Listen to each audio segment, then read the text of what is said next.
Asgjë nuk shuhet nëse ke dritësuar për jetën tënde dhe ata që të rrethojnë, sepse vetë jeta vjen nëpër drita për të dritësuar ëngjëllimin e të jetueshmëve ndaj jetuesve.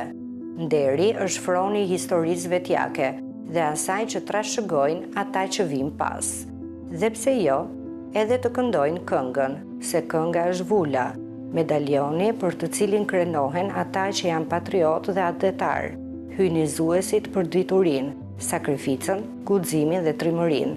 Për këtë arsye, të nderuarit kombëtar kanë veti dritën, të cilën e derdhin për kombin, duke kryer, pse jo, flijimin e shpirtit dhe duke fituar shenjtërimin. Çdo lum vjen dhe shkon i rrëmbyeshëm, shumë herë edhe i turbullt nga mjegullimat e rënda të reve, sikurse edhe prej baltosjes që krijohet dhe rrëkeve të kohrave të trazuara. Për këtë arsye, çdo kohë ka vlerën dhe zërin e saj, që dritson apo errson.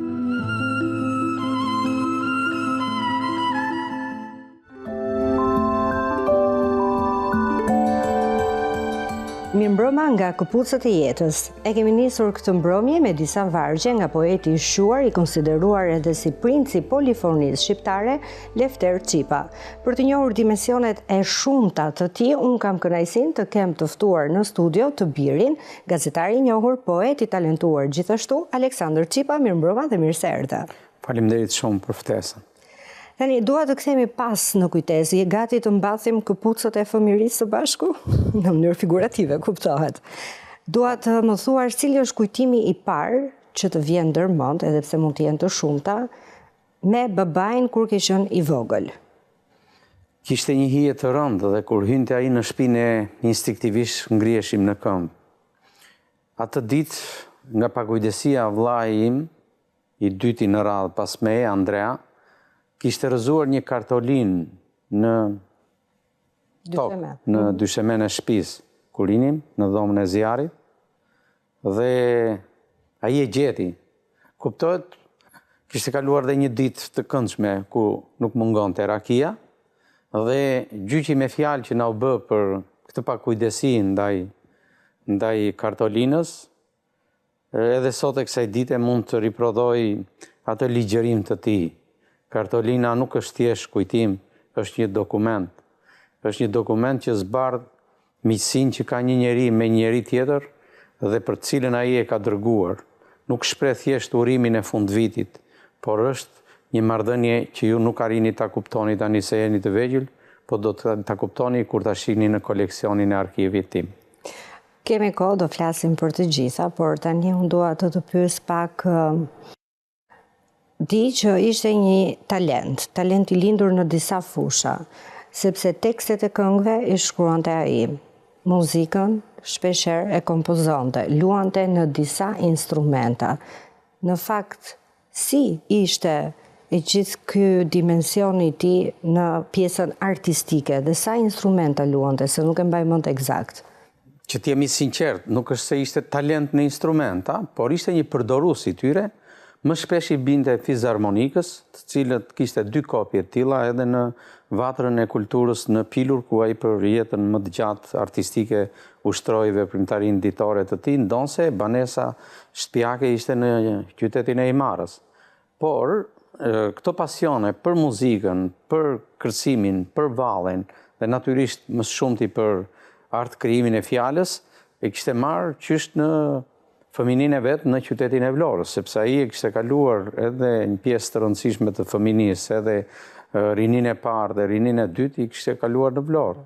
Dhe aty ai ishte një ndjekës i rregullt dhe kishte interesa në Shtëpinë e Pionerit të Vlorës, mandej në Pallatin e Kulturës, ku e konsideronte edhe shtëpinë e dytë të tij, dhe pati fatin që të njihej me artistët më emblematik që kishte qyteti i Vlorës në atë periudhë, cilët i dhanë shumë nga kultura e tyre.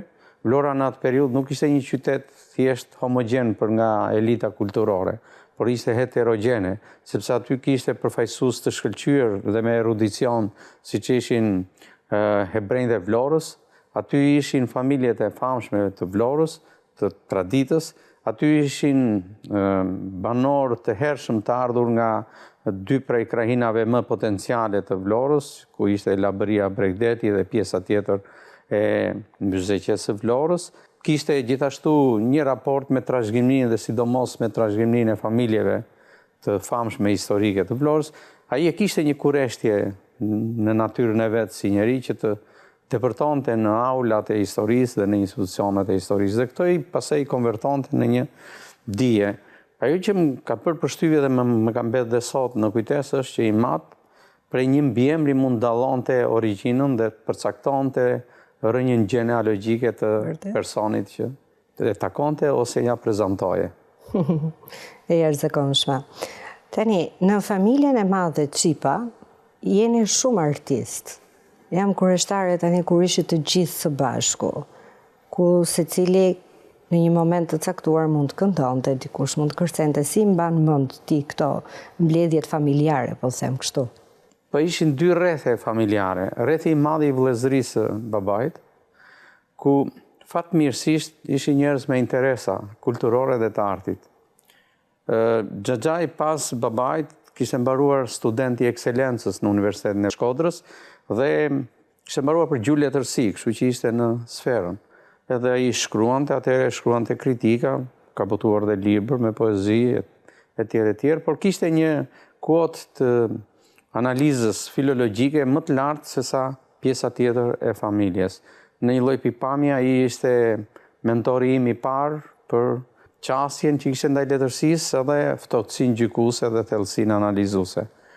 Pastaj i dyti ishte xhaxhai tjetër, Xhorgji, që edhe sot ai e ka një piktor, le të themi, që në peizazh ka një ekspozita të paqelura dhe i mban në shtëpi ende pikturon. Kuptohet që nuk kishte vetëm këtë pasion, ai ishte një lloj lexuesi dhe edhe po themi korrektori, daktilografisti dhe redaktori i parë i Timeti, sepse ishte edhe më afër tij. Në shumicën e viteve të qëndrimit në Pilur ata ndanin së bashku edhe në njëjtën dhomë të gjumit dhe ka dhe episode të shkëlqyera. I treti, më i vogli, që është Xhaxhai, që sot është edhe vazhduesi i traditës të Kristo Qipa, është një talent padyshim i spikatur dhe me një krenari të cilën e them, që është vazhduesi i denj i asaj ndërprerje që pati Lefteri për shkak të ikjes në Amshim dhe të vazhdimit të kësaj tradite që në nderon ne edhe genealogjikisht, por në mënyrë të veçantë Pilurin dhe polifonin shqiptare. Dalemi pak të 2 vëllezërit në momentin që ishin dhe ndanin dhomën së bashku, por jo vetëm këtë, por edhe anën intelektuale. Çfarë të kanë rrëfyer ata një moment që ti e mban mend edhe? Ka episode komike dhe ka dhe episode që le të themi janë të sferës një kryeneqësie në raportin e 2 vëllezërve që ndajnë mosha të ndryshme. Po ndaj të parën komiken. Kur i mat ishte duke kompozuar versionin e njërës prej baladave më të bukure për Zoga Kaçake në Male, e cila u bë këngë e njohur dhe interpretuar në një nga eventet kombëtare të Shqipërisë atëhershme, më vonë u mor si koreografi e përpunuar me muzikë të Kujtim Laros dhe një koreografi shumë të njohur shqiptar, u vënë në skenë prej ansamblit të ushtrisë së dikushme dhe më vonë pastaj edhe nga ansambli shtetëror i këngëve dhe valleve popullore. I mati ishte duke kompozuar versionin melodik të saj dhe provat i bënte edhe duke fjetur. Në një lloj pikpamje ishte si në halucinacionin krijues dhe imitonte në gjumë, por duke harruar që në krevatin tjetër ishte Xhaxhai, imitonte temporitmin e këngës. Zunë në male tërën, pam pa pa pum pa, e bënte. Dhe Xhaxhai nga që u bezdis ngeli pa gjumë, edhe që ti thoshte që pse me bën këtë dhe gjasme sikur se kishte mendjen, thotë nuk e kuptoj pse po lëviz ky krevati im. Dhe ky episod është përmendur disa herë. Ndërsa episodet e tjera kanë të bëjnë me faktin kur i mat, pasi kishte shkruar tekstin e një kënge, do të duhej urgjentisht të shtronte linjën melodike të saj.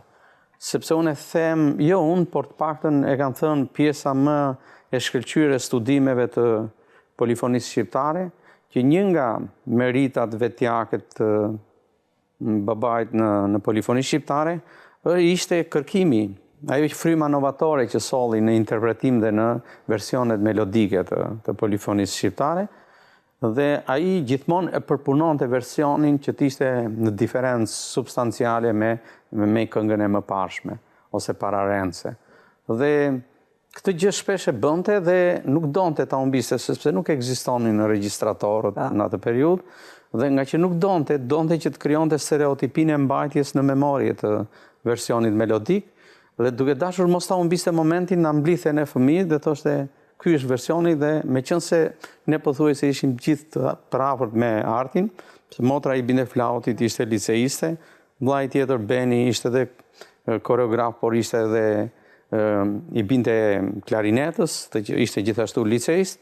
Andrea ishte piktor, se kishte mbaruar në të njëjtën kohë liceun artistik. Unë vija nga pedagogjika, po gjithsesi e kisha atë për të bashkuar në njëson labërore, dhe në 2-3 këngë mbaj mend që versionin e parë të ruajtjes së melodisë e kemi realizuar ne natyrisht në dirigjimin e tij. Shumë moment i bukur. Dhe është kënga për shembull Në sokak të ngushtë dhe kënga Vito Pollumbesha. Këto janë bërë pjesë e repertorit të shkëlqyer të këngëtarëve të këngës qytetare dhe të grupeve polifonike. Sandri, si ka qenë raporti i xhelozisë artistike në atë periudhë, kur Lefteri ishte në gjithë këtë, po them, vrull të krijimtarisë? Edhe më pas, nuk e di, a ndihej xhelozia artistike mes këtyre grupeve apo jo? Unë e konsideroj rivalitet. Ne ishim pjesë e një entiteti që spikaste virtuoziteti i polifonisë shqiptare në përgjithësi, dhe bëhet fjalë për rrethin e Vlorës, atëherë ekzistonte si koncept administrativ rrethi dhe jo qarku apo prefektura. Dhe në rrethin e Vlorës kishte një intensitet të lartë të konkurrencës. Dhe Piluri konkuronte me grupin e Himarës. Himara konkuronte me grupin e Lapardas.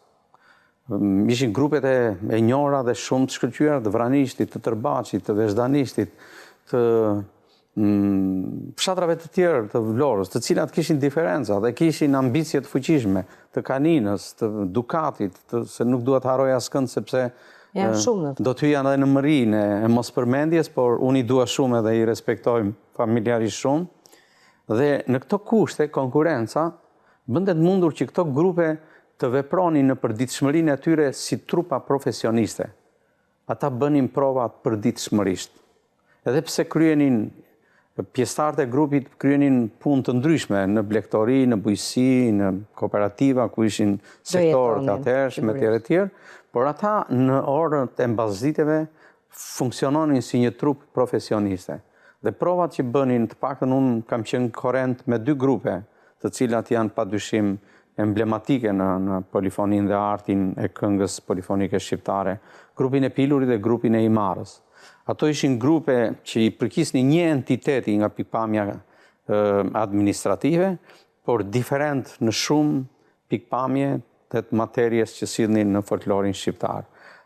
Tjetër interpretim, qasje, isoje, marje dhe raporteve të tjera të komponentëve që e formsojnë këngën kishte Himara, dhe të tjera pretendime sillte dhe inovonte nga njëra këngë në këngën tjetër grupi i Pilurit. Talentet që kishte grupi i Pilurit kishin një rivalitet madh. Është një ndër arsyet pse grupi i Pilurit në harkun kohor të viteve 70 deri në vitet në fund të viteve 80 kishte më shumë se 8 marsa, ndërkohë që grupet e tjera tradicionalisht kanë 1, 2, 3, por jo më shumë. Dhe ajo që dua ta them për herë të parë është që më ka bërë shumë përshtypje, grupi i Pilurit ishte grupi një fshati që kishte probleme ekzistenciale për sa i përket një fshat që s'kishte ujë. Toka bujësore ishte një tokë e paktë në pikpamjen e sipërfaqes. Pasioni më i madh dhe mundësia ekzistenciale e tyre ishte vetëm blegtoria. Zejtarit ishin shumë të pakta dhe pjesa më evidente ishte vreshtaria, sepse ekzistonte një fushë që quhet Vanov dhe që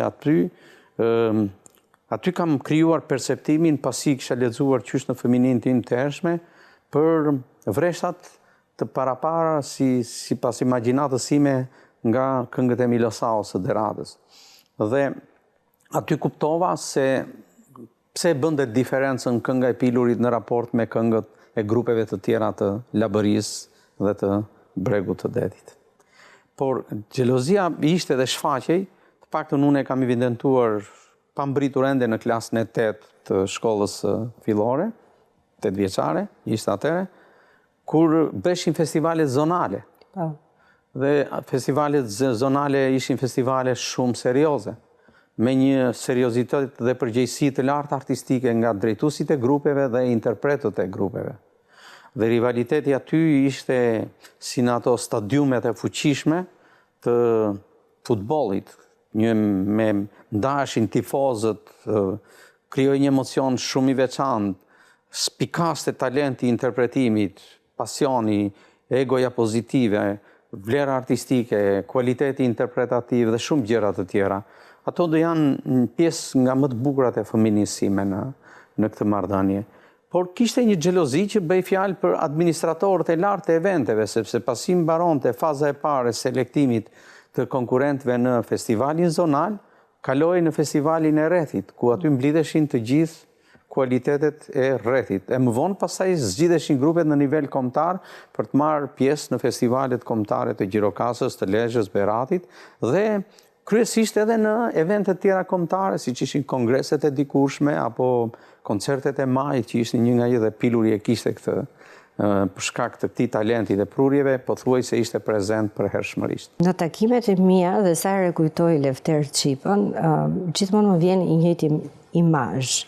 Një njeri super i kuruar, me një shqim edhe një përzgjedhje të veçantë edhe në veshje, me një komunikim të jashtëzakonshëm, por mbaj mend që unë nisa në fakt poet, por ai vetë thoshte jam vjershëtor. Si ishte ky raporti edhe i përzgjedhjes së fjalës në mënyrën e duhur? Ishte një njeri që e donte dhe adhuronte shumë shive. Dhe një ndër, le të themi, pasuritë më të mëdha që na ka lënë brenda familjes është përdorimi, drejt përdorimi dhe mirë përdorimi i shqipes, duke selektuar fondin leksikor të saj dhe fjalët e rralla që janë padyshim rubine të kësaj gjuhe. Imat padyshim ishte indoktrinuar në kuptimin pozitiv të fjalës prej 3 leximeve të përhershme, të Naim Frashërit, që padyshim e kishte të shtrenjtë shumë, të Drit Roagollit, të Azgush Poradecit, të Ali Aslanit, dhe në mënyrë të veçantë poetëve, ose e thënë ndryshe rapsodëve, siç përmendej atëherë një term, të polifonisë dhe të këngëve të ulumtuara. Këtu përfshinte gjithmonë antologjitë e sjella nga një njeri që pak përmendet në arealin e botës kulturore shqiptare, është një nga ulumtuesit më unik të folklorit çam, Fatos Mero Rapaj, dhe antologjitë e poezisë popullore të viseve shqiptare në veri dhe matan hapësirës së Shqipërisë. Imat atëherë nuk e di se ku i kishte gjetur, kishte disa përmbledhje të poezisë popullore nga Kosova, nga viset shqiptare të Maqedonisë, Mali i Zi e tjerë. Dhe shumë herë i bini në dorë, po ndoshta dhuratat ja jepte Drit Roagolli për shkak të miqësisë që kishte, botime që vinin nga rilindja e Prishtinës. Dhe këto, një pjesë e tyre janë ende në bibliotekën e familjes e babait, dhe këto ai na i servirte gjithmonë. Kishte edhe një gjë të mirë që ai kishte qenë pjesë e të gjitha ekspeditave që bëheshin 2 lloje ekspeditash në atë periudhë. Dhe flas gjithmonë nga vitet 60 deri në mesin e viteve 80. Ekspedita që vinin nga Instituti i Folklorit dhe ekspedita që vinin nga Ministria e Arsimit për mbledhjen e fjalëve të rralla dhe shprehjeve frazeologjike. Ato, nga që bëj pjesë e këtyre trupave të ekspeditës, Imat në të njëjtën kohë ruante gjithmonë nga një ekzemplar të hulumtimit dhe që bënin. Dhe këtë fond në dorëshkrimet e veta nuk e kemi prekur ende dhe do të doj shumë kohë për të botuar, përfshit dhe fondin e kolanës së poezisë orale të mbledhur, të cilën ai e ka ruajtur edhe me një laborator teksti, orën, kohën, vendin, kush dhe ku, ja ka thënë dhe si ja ka thënë opsionet e mundshme të një këngë ose të një poezie në fjalë. Jashtëzakonshme. Tani dua sërish Do më thonë, e di që ndër vite ke qenë shumë afër me Lefterin. Jo vetëm si ishte babai, por edhe ju lidhte edhe pjesa artistike dhe shpeshherë edhe kishte biseda për artin. Por unë nuk dua të shkoj tek arti tani, dua të shkoj tek fëmijëria e Lefterit. Si e mban mend që ta ka rrëfyer ai? Do më thonë, si e tregonte atë moment të jetës?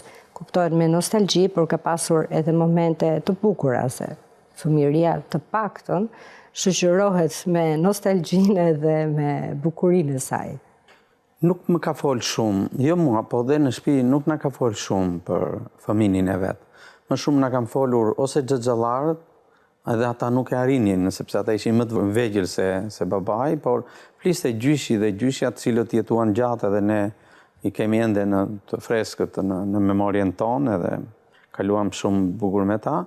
Por kryesisht unë nga për fëminin e timet i kam mësuar nga le të themi shokët e vet të së njëjtës moshe.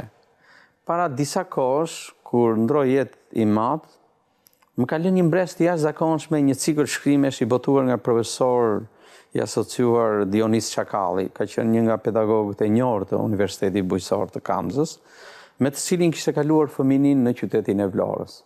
Dhe tregonte episodet cilat ishin të adresuara për mënyrën se si u lidh me profesor Themistokli Monen, që atëherë ishte kompozitori i famshëm i këngëve qytetare vlonjate, dhe se si filloi të bënte tekstet e këngëve qytetare vlonjate pa mbritur te polifonia. Dhe në ato shkrime kam mësuar shumë për fëminin, për talentin që ka pasur i madh. Atje përmendej një fakt shumë të bukur që ndërsa gjendej në Pilur, zhvillohet një festival i pasioneve që kanë fëmijët e fshatit dhe i madh kishe marrë një stek dhe në cilat kishe vendosur disa zile këmbor dhe me anë të shkopime improvizante, via melodike me të dhe këtë përmende shpesh, do aty lindi dhe spikati, kishte një tërheqje të jashtëzakonshëm nga tingulli. Dhe është ndoshta e parë herë që e them që i madh jetonte me tingullin dhe sidomos me zanoret. Në disa prej bisedave të lira që zhvillonim për suksesin që shkaktonte si diferencë në shumë raste interpretimi i polifonisë, ai e lidhte me unifikimin e zanoreve në ison e këngëtarëve. Dhe prandaj e veçante shpesh grupi Gjirokastës, ose grupi Marës, grupi Dukatit, grupi Lapardas dhe i Pilurit, e bëjnë diferencën sepse realizojnë në maksimalitet unifikimin e zanoreve kur mbajnë ison, ose kur rregullojnë raportet midis aktorëve që e formsojnë këngën polifonike. Këtu kishte parasysh marsin, kthyesin, hedhsin, pritsin edhe ison. Në vizitat e mia në shtëpinë e familjes Qipa në Himar, e mendoj gjithmonë me nostalgji të bukur, sepse ishte një lloj muzeu më vete. Dhe çfarë mbaj mend tjetër është që gjithmonë flamuri shqiptar ishte aty, prezent, i valavitur.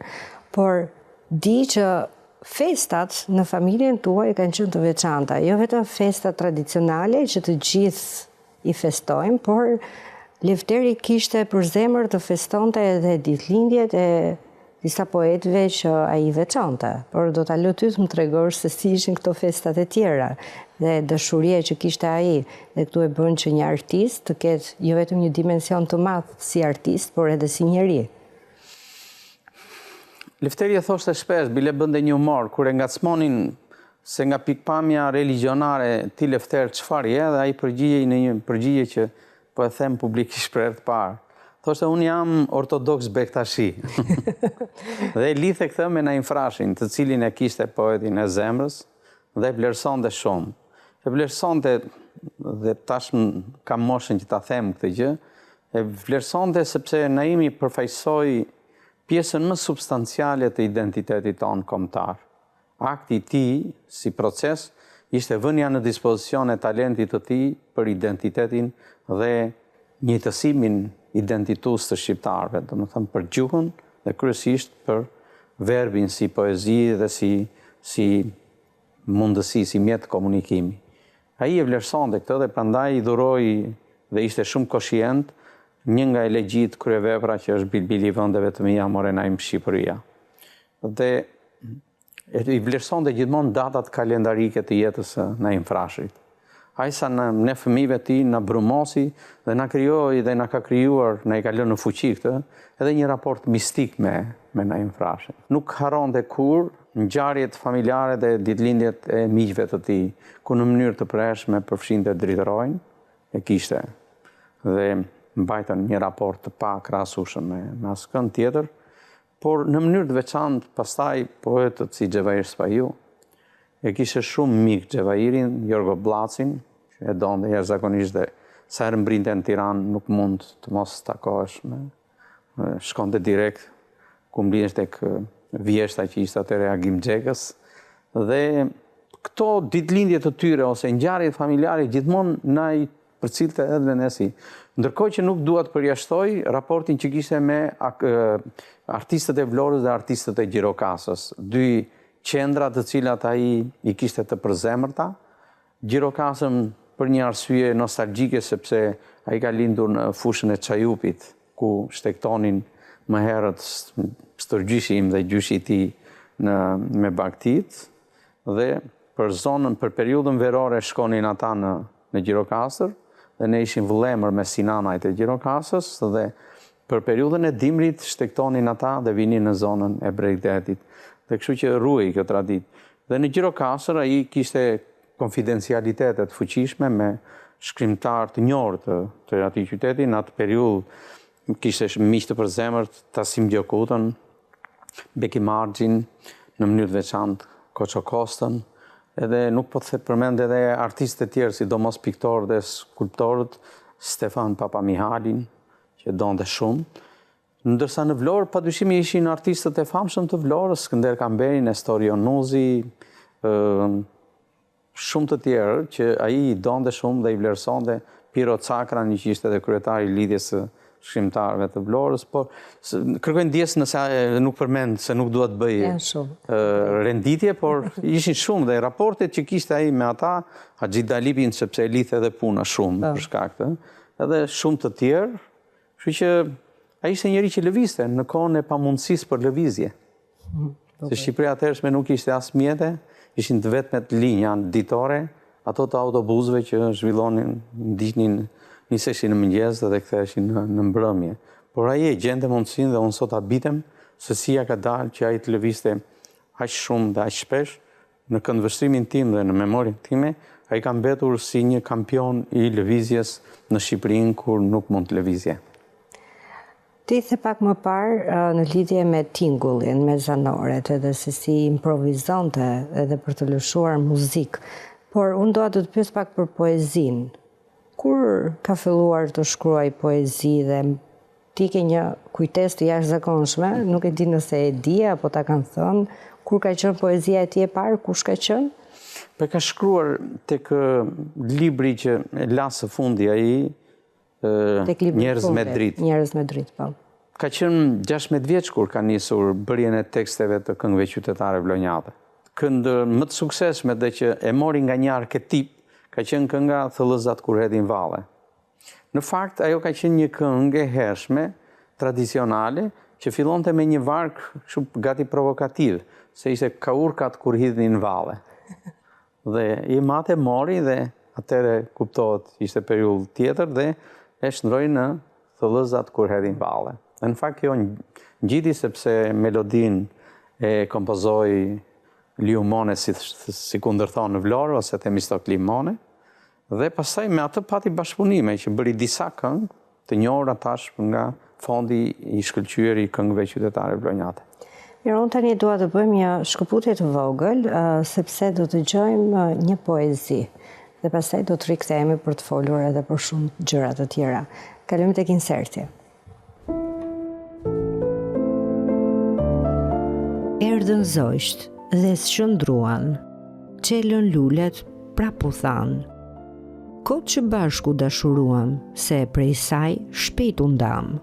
Çje ky dëshpërim i shpejt që na erdhi papritur, s'ka më, s'ka për neve jetë, kjo botë qenka e kripur.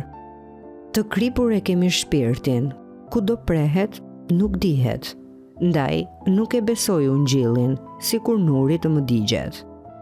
Me det, çderte paska jeta, qenë ka turbullir deti, në për turbullira mbeta se dashuria s'më deshi. Su gjet më do dashuria, perëndoi por su harrua. Çu bën ëndrat e mia? Çdo gjë për mua u shua? Dal pyes, s'kam kë pyes, dhe pse jam i dëshpëruar, them të vdes, por nuk vdes, do iki kur është shkruar. Se pres atë që më pret, atë që për mua vuan. Ah, moj besa që s'ke bes, qenke shumë ngatëruar. Dheu nën këm shket moj shpres e perënduar. Pse s've shfaqe edhe na qesh gjoja me krysh në përduar?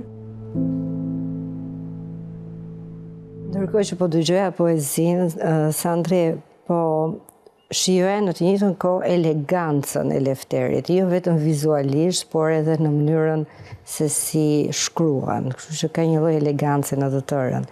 Dua tani të të pyes, jo pa qëllim shkuam te kjo poezi për historinë e dashurisë. Të dy prindrit nga Piluri, por si u njohën ata të dy?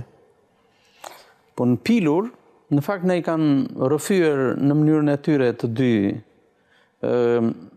Tezja ime, motra e mamas, e cila jeton prej dekadash në qytetin e Sarandës, ishte e shkathët, ishte pak më madhe se ime mam, por ishte shkathët dhe i matë, ndërkohë i vënë dieni që mua më pëlqen. Dhe ajo u bë edhe korrierja e parë e letrave të dashurisë. Dhe një nga këto letrat e kap gjyshi, por gjyshi ishte një burr shumë i respektuar, kishte jetuar 18 vite në emigracion në Francë, në Lyon të Francës, kishte punuar me mërgatën e bregasve në minierat e Qymirgurit në Saint-Étienne. Dhe ishte kthyer, dhe kështu ishte njëri me një mentalitet tjetër që vinte dhe aty ja kap këtë letrën edhe në një moment takohet me Timat edhe i thotë, ju e keni shkruar këtë letër? Po, i thotë ky. I thuaj babait vit marr fjalën, sepse atëherë ishte zakoni dhe kështu ndodhi që u zyrtarizua dashuria dhe padyshim martesa më vonë. Por ata ishin në moshë shumë të vogël. Nëna ishte 16 vjeçe kur. Shumë e re. Po. A ishte xheloz ai se duke qenë e re, e bukur, apo ishte Ka qenë, por ishte në mënyrë poetike, sepse kishte autoritet edhe mbi nënën, edhe për shkak se ishte më i madh në moshë, por kishte një xhelozi që nuk e ekspozonte në raport me ne fëmijët. Domethënë ne nuk e kuptonim kur një fjalë e tij që thoshte jo, ishte shumë e respektuar për ti me mamë. Ndoshta dashurinë edhe xhelozinë, në thonjë po themun, e ka transmetuar edhe në tekstet e këngëve?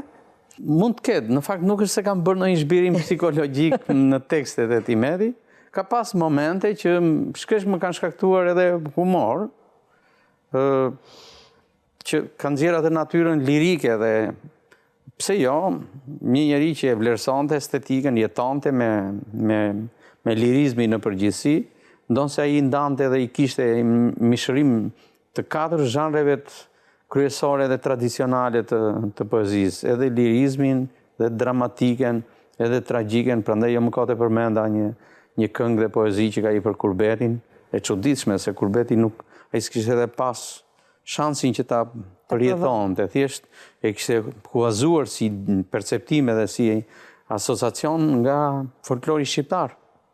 Se kur është bërë kënga e Kurbetit, e grupit Pilurit, që teksti është i Timeti, si ishte një plag ky, se ajo është bërë diku në vitet 81, 83, diçka e tillë, dhe nuk ekzistonte Kurbeti për shqiptarët e mbyllur të Shqipërisë. Kështu që mënyra se si e përjetonte, do e vazonte si perceptime edhe si kulturë nga letërsia, nga poezia orale në përgjithësi. Dhe unë e nisa pak më parë që thash në kujtimet e mia Lefteri do mbetet gjithmonë elegant, por dua të kaloj pak tek pjesa e vallëzimit, sepse ta kam thënë dhe më herët që kur ecte Lefteri duke sikur vallëzonte. Dhe jo pa arsye, sepse ishte një njeri që e donte të bukurën, ishte një njeri që dinte të vallëzonte, madje ka mësuar edhe breza të rinj që të mësojnë, të vallëzojnë. Të falenderoj për këtë pyetje se për herë të parë po e them. Mbaj mend vetëm kur binte fjala për vallëzimin edhe për mbrëmjet që bëheshin edhe në periudhën që ne jetonim në Imar, i me më nervozoi dhe i përmente një zonjëzë me emrin Liri, që i mësoje dansingun thot në Vlorë, se Imat kishte qenë në këto rrethet e të rinjve të Vlorës që mësonin dansingun, kastanjetat, se atëherë ishin modat e kryesisht. Vlora kishte edhe ndikimet mëdha se në një farë mënyre Italia ishte shumë ndikuese mbi Vlorën, por Imat vërtet ishte një valltar i shkëlqyer, por kryesisht një vallëzues i talentuar, me një elegancë, valset. Unë kam pas mundësinë të shikoja se si kërcente valset, format e tjera kryesisht italiane, të vallëzimit e tjerë, edhe pse në gjithë karrierën dhe në imazhin ton mbeti si një, po e themi, si një poet që jetonte në fshat. Pa u kujtuar se ai rinin e kishte kaluar në qytetin e Vlorës. Dhe Vlora në atë periudhë, kuptohet, kishte shumë trashëgimni dhe diferenca qytetëse brenda për brenda vetvetes. Dhe ai e kishte shfrytzuar këtë mundësi, çdo dhe faktin që ishte në kontakte me kompozitorët dhe këngëtarët më të mirë që kishte Vlora. E vërtet. Repertori i këngëve me tekste të Timeti ishin atëherë të këngëtarëve të njohur të Vlorës, sidomos Kleopatra, Dokle Scarso, më vonë pastaj edhe këngëtarët e famshëm siç është diva e sotme Aurelia Gace etj. Por ishin breza të tjerë që i mbarte i kënduan. Dhe ai jetonte në këtë komunitet. Kishte një marrëdhënie shumë intensive me ta, që edhe merrte, por natyrisht edhe jepte. Dhe ishte stimatar. Mbaj mend në fëmijërinë time ne kishim një këpucar të talentuar në Pilur. Dhe Imat shkonte dhe konsumonte disa orë të tëra në ndënje me të, dhe kur përfundonte shikonim ne që kishte veshur këpucë të bukura. I kishte bërë vetë me porosi dhe ai ishte stilisti që e konsultonte për t'i përfunduar. Dhe këtë gjë ja vini në dukje edhe kur vinte në Tiranë, se rrypin e mesit edhe këpucët e veta i kishte jo të prodhimeve të fabrikës, por i kishte jashtë serie dhe të riqnin vëmendjen. Nuk ishin ekzibicioniste, po ishin estetike, ruanin dhe seriozitetin edhe grindin e tij. Sa ai në atë periudhë, atëherë evidentoi mosha, po që flas gjithmonë në fillim të viteve 80 dhe në fund i viteve 70, pardesyt, shallet, sidomos shallet ishin shumë në mod, çantat që i kinin dhe këpucët edhe rrypat që ishin pjesa më evidente për. Ai stilonte të gjitha. Ai bënte këtë gjë dhe kështu. Ndërkohë e shikoja dhe në një mënyrë tjetër. Ai nuk është se këndonte në kuptimin që ishte, por dilte shpesh me grupin e Pilorit. Pavarësisht se nuk kishte vokale, nuk kishte asgjë, po thjesht ishte si një lloj dirigjenti i fshehur brenda grupit. Dhe mënyra si e veshte kostumin autentik të grupit Pilorit bënte diferencë me të tjerë, se ishte më estetik, ishte stimatar, shikonte detajist, shikonte ku sa duhet të rinte fustanella tek gjuri, mënyra se si lidheshin brezat, mënyra se si mbaj jeleku apo kapelja karakteristike e grupit Pilorit etj. Të gjitha këto gjëra dhe ju e nxorët aty një foto që është pikërisht në nga momentet që ai tregon elegancën e kostumit autentik të grupit Pilorit. A kërcente me nënën tuaj dhe më pas dua të të pyes, ju mësoj edhe ju fëmijëve që të vallëzonit edhe të ishit disi të përgatitur në festa jashtë familjes? Jo, me nënën jo. Nëna ime ishte një shpjake dhe një punëtore shumë e dalluar. Është modeste në natyra, por me një intelekt shumë evident. Rrallë kishte kërcyer me nënën, natyrisht në darkat familjare dhe në përgjithsisht ne kemi qenë një familje entuziaste, kështu, merrim pjesë në dasmat, dhe dasmat Piluri ka pas shumë karakteristike, por i ka pas më shumti me këngë, me polifoni. Ndërsa Imat kujdesej për neve për të na mësuar. Me motrën parashevin bënte më tepër prova se ndërkohë unë ika në Gjirokastër dhe edhe me vëllezërit e tjerë që ishte më i kujdesshëm për edukimin muzikor, kulturor e tjerë. ishte njëri që na i ushqente atë estetikën, sqimën, mënyrën racionale të shfaqjes e tjerë e tjerë, dhe këtë gjë e bënte me një natyrshmëri, po këtë nuk e bënte vetëm me ne, këtë e bënte me fëmijët e pilurit, këtë e bënte me të rinjt e pilurit. Ai krijoi 3 breza grupesh të pilurit, grupin e fëmijëve, grupin e të rinjve dhe grupin e vjetër, që quhet se grupin e madh. Se kështu përdorej stilema, grupi i madh i pilurit, që natyrisht ishte një trup profesioniste. Respektoi në atë periudhë nga emrat më emblematik të kulturës shqiptare. Emocionoi Vaçezela kur ishin në të njëjtin moment që do këndonin me grupin e pilurit, sepse dhe e vlerësonte shumë si artiste. Nuk po them pasaj për artiste tjerë.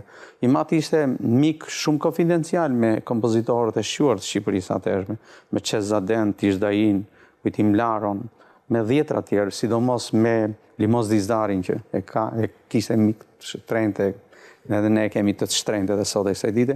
Pra të gjithë këta ishin pjesë që ai i donte shumë dhe i çmonte, por duke i dashur të çmuar merrnin nga njëri tjetrin dhe përfitonin diçka për estetikën, për kulturën dhe për trashëgiminë. Sandri, tani dua të shkoj në një moment që është e vështirë, sepse folëm për pjesën e artit dhe gjithë dimensionin artistik të Lefterit, por një moment i vështirë në jetën e tij ishte humbja e djalit në një moshë shumë të re.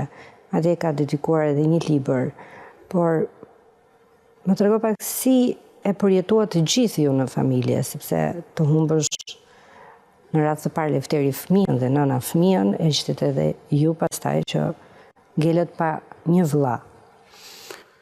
Po ka qenë ngjarja më tragjike e familjes. Unë atëherë kam qenë në Gjirokastër. Ishte viti 83. Unë isha në shkollën mesme pedagogjike dhe më ka një telegram në orën 5 të mëngjesit. Dhe ka qenë goditja më e madhe, emocionale, e pashqitshme nga kujtesa. Dhe unë kam shkuar me vonesë dhe unë nuk e gjeta, sepse ishin kryer ritet mortore, por i madhe vuajti shumë atë, e përjetoi si një sfidë, sepse ishte njeri me reputacion në zonën e Bregdetit në atë periudhë dhe e pati si një sfidë brenda vetvetes, thotë që unë kam këtë njohje, këtë nuk arrita do të shpëtoj jetën e djalit tim për shkak të një automjeti, se duhet të udhëtonte me urgjencë nga Himara në spitalin rajonal të Vlorës. Dhe vdekja ishte tragjike, dhe ai këtë vuajtje, këtë brengë mbajti pothuajse gjatë gjithë jetës. 2 gjëra më kanë bërë përshtypje, mënyrën se si e perceptoi dhe se si bashkëjetoi ai me dhimbjen e ikjes së djalit vet, vllait. Dhe aty kam parë një raport të çuditshëm midis një babai poet dhe një fëmijë të ikur. Në letërsinë tonë kombëtare kemi disa raste të tilla. Vetë Naimi humbi një vajzë, e tjerë, në shkrimtarët e sotëm fatkeqësisht kanë, kujtoj tragjedinë e Zia Çelës me djalin e vet, e tjerë, por 2 gjëra më bën përshtypje dhe i kam mbajtur gjatë. E para njerë kur bëri një poem balad, atë unë shumë e doja, që është një nga gjërat më prekse, është publikuar ajo dhe tek libri Princi i Dashurisë, edhe tek një libër tjetër i Timeti, Kënga që tret lotin, dhe por një gjë e veçantë se për këtë është folur, më ka bërë kur pas 38 vitesh, domethënë për vjetorin e 38 të vllajt, ai bën një poezi dhe krijon konceptin e imagjinatës poetike, sikur i këndonte djalit i cili i rritej në ndhe, e vazhdonte jetën në ndhe. Dhe është një nga gjërat më tronditëse që kam lexuar. Ai e vuajti këtë dhe e mbarti si një dhimbje deri në ikjen në amshim. Tani dua të ndaloj pak tek emrat e fëmijëve që zgjodhi Lefteri. Dhe duket si një kult i gërmës A. Ishte e qëllimt, ishte e rastësishme, si qëndron historia pas gërmës A? Ishte e qëllimshme. Jetonte dhe jetoi deri në ditën e fundit si një patriot dhe adetar. Ky nuk është një patetizëm, nuk është pohime retorike tjerë, por është një nga gjërat që unë e shifja tek ai në mënyrë natyrale dhe që i shkonte përditshmërisht. zgjodhi anë sepse kishte bindje, vetëm bëm përjashtim motra, emrin e cilës e vendosi gjyshi, natyrisht duke patur parasysh edhe Parashevi Qiriazin, një nga figurat e shkëlqyera të kulturës dhe rilindjes shqiptare.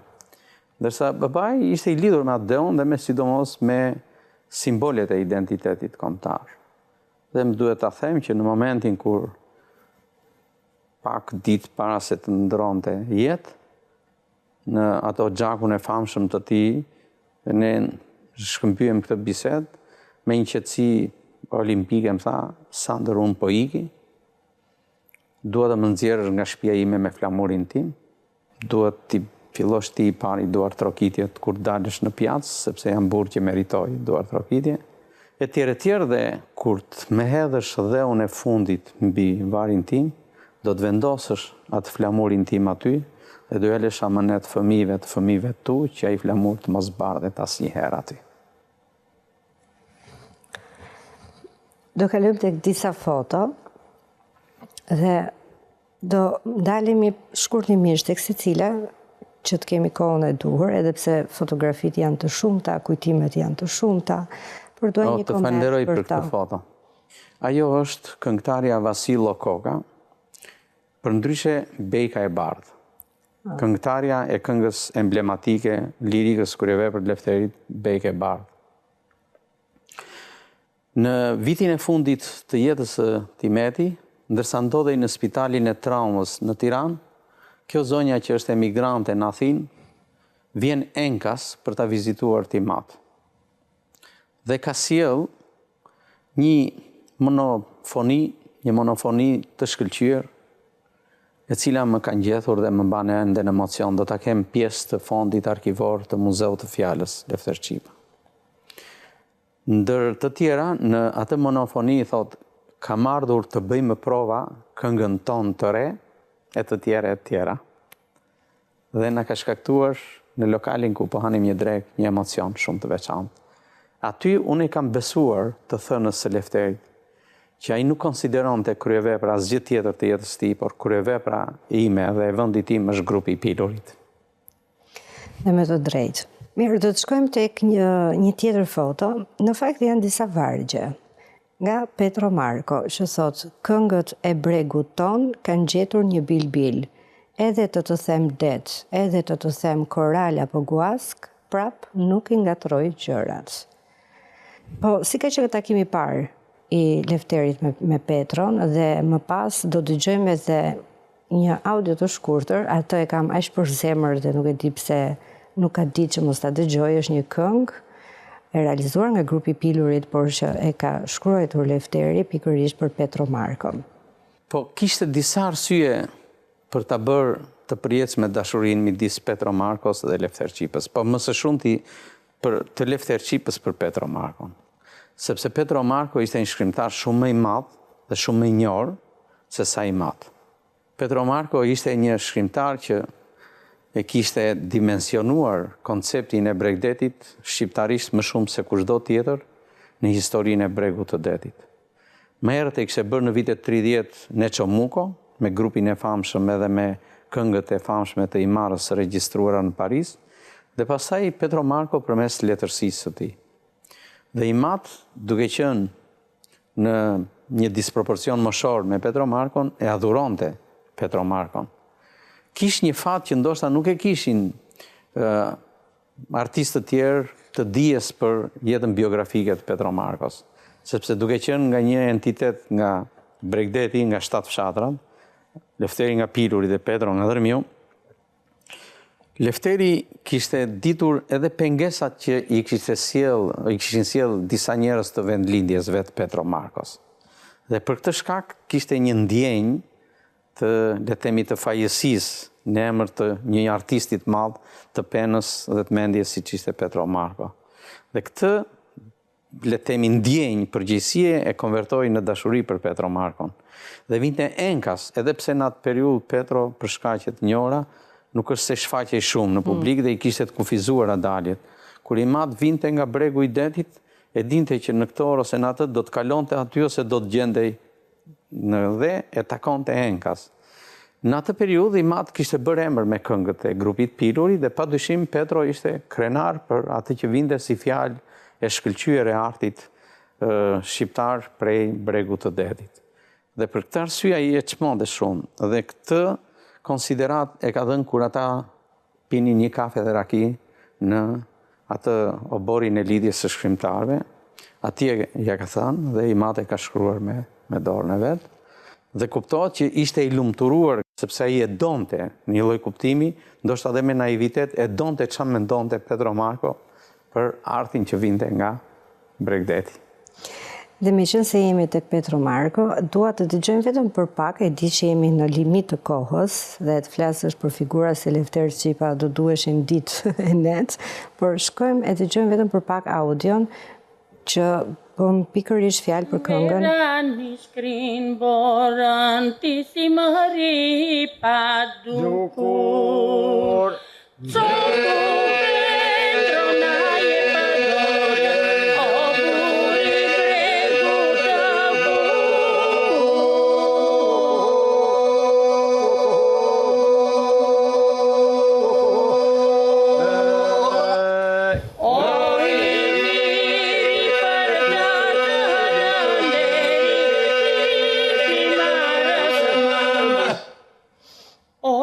Senti penartë, o këmish veshur nga deti.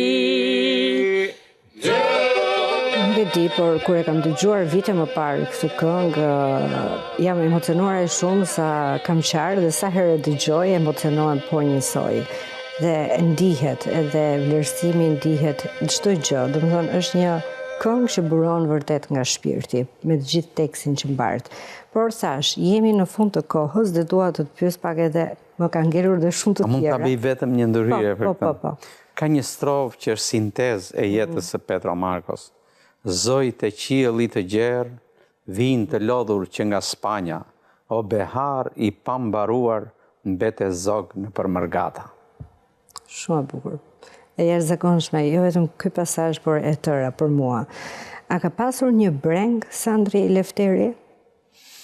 Brenga e tij ishte kur ju shpërnda grupi Pilurit në fillim të viteve 90, sepse për shkaqe ekzistenciale secili ishte kryefamiljar duhet të rregullonte jetën e fëmijëve të vet dhe u shpërndan kryesisht në emigracion. Dhe aty ai përjetoi padyshim një nga dramat shpirtërore të veta dhe shkroi besoj tek libri dhe unë tim përsi përmbaj, le të themi ciklin më brengosës të poezive të veta, përfshi edhe poema. Dhe në fund fare dua të pyes për Muzeun e Fjalës në Pilur. Dua të të përgëzoj publikisht se jashtë ekranit e kam bërë, por shkurt më trego pak si po ecën puna dhe çfarë do të ketë Muzeu i Fjalës.